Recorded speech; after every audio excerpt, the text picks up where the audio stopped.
Senator Bill Cassidy is pitching an alternative to extending the extra Obamacare subsidies that are set to expire at the end of the next month. But some policy experts say his plan won't help those with high premiums. Join us right now with the details is Senator Bill Cassidy. He is the chairman of the Health, Education, Labor, and Pensions Committee. Good morning to you. We've had quite a lot of debates about what to do about Obamacare, what happens next. Explain what you're doing, and then we'll dig into all of it. Hey, Andrew, good to be with you. I would take the enhanced premium tax credits, which are the tax credits on top of the baseline Obamacare tax credits, allow them to be used next year, but you use them on a bronze plan. Now, I won't go into details, but bronze plans are cheaper than the standard silver plan. Now, you use it on a bronze plan, and you save a lot of money because those plans are cheaper, but you take your savings and you put it into a health savings account for the family. Now, by the way, with the silver plan, you have a $5,000 or $6,000 deductible that you must pay out of pocket before you get into the insurance portion. With my plan, you would take the savings, put it into a health savings account, and you have help with that deductible, $1,000, $2,000, for a family, $3,000 or $4,000 to lower the cost of the deductible.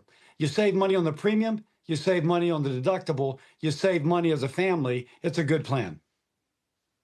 So, Senator, though, let's just speak to what you think the delta is right now. If your plan does not get enacted, if nothing happens, you believe what happens to health care costs for most Americans over the next 12 to 24 months? Let's just baseline it there, and then I want to understand what you think the delta is that you're going to protect or save American families. So, Andrew, let's table set. We're only talking here about the Obamacare exchanges, which is about 7% of the insured population. That's what all the discussion is about. The other 93% are totally unaffected by this. Medicare, Medicaid, commercial insurance, employer-sponsored, that's unaffected. That said, those premiums are going up too. The cost of health care has continued to go up. And one thing we've got to do, and by the way, my plan begins to do, is to lower the cost of health care in general, not just the cost of premiums. So those policies are going up. We got to address that. But the bill I am proposing is for principally the Affordable Care Act, and is to get a solution for January 1, 2026, so that the people on the exchanges can still afford their policies. I guess what I'm trying to understand is, you believe that you will save them how much under this program? Well, oh my gosh, if you have a silver plan and you have a family, right now you've got a $5,000 or $6,000 deductible. Let's just say you never get to your insurance. You have $5,000 in addition to the cost of the premiums. With mine, your premiums are lower, but you could have as a family up to $4,000 in your health savings account to pay for that deductible. So you end up saving quite significantly relative to the status quo. And so it would depend upon the family size, upon the age of the people, et cetera. But by golly, under my plan, people are saving lots of money. And by the way, the federal taxpayer is saving money too. The federal taxpayer saves money under my plan too. The only people losing money are the insurance companies. Right now, they're scheduled to give $26 billion to insurance companies next year, of which they take 20% for overhead and for profit. That's under the Obamacare law. We take that entire $26 billion and give it to the patient, if you will, taking that 20% for profit and overhead, giving it to the patient, giving power to the patient, not profit to the insurance companies. That's how we are able to give more generous benefits and still save money for the taxpayer.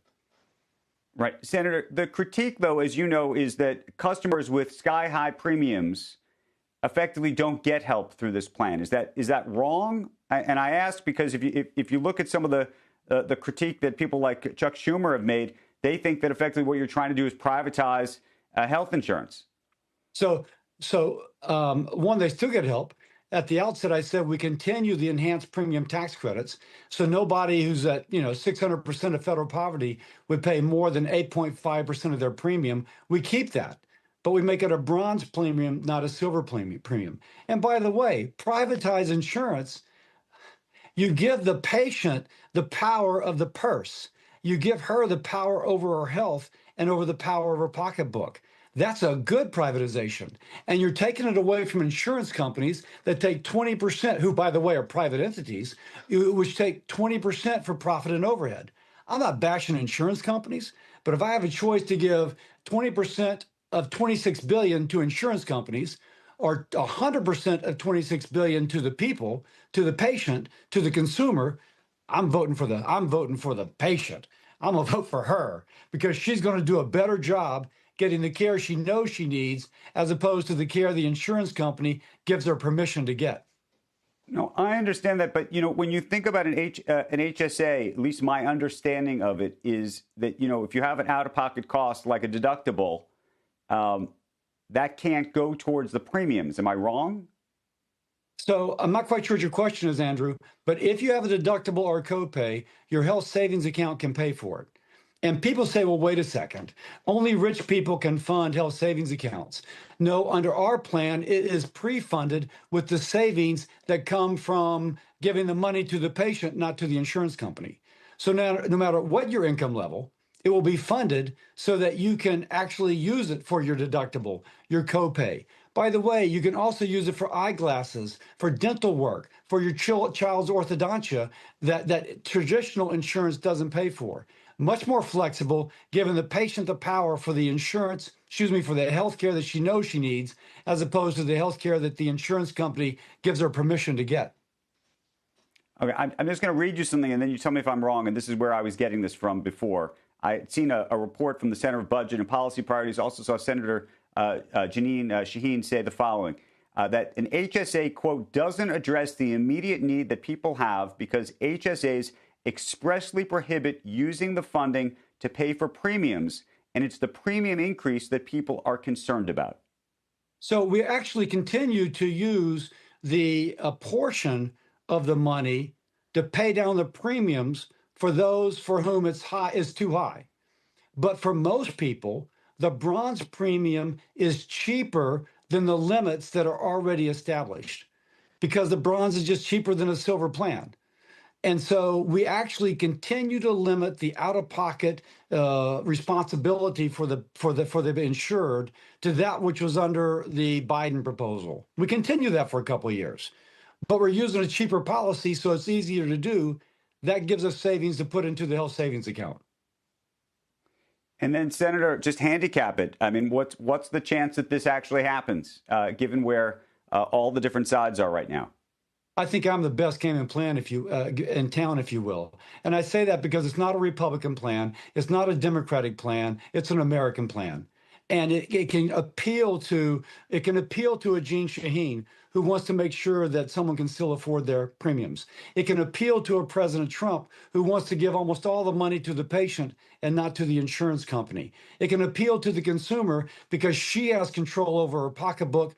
She also has control over her health. She doesn't have to ask permission to get health care. She can get the health care she knows that she needs. It's appealing to all. Andrew, I would say this is an American plan. I handicap it pretty well.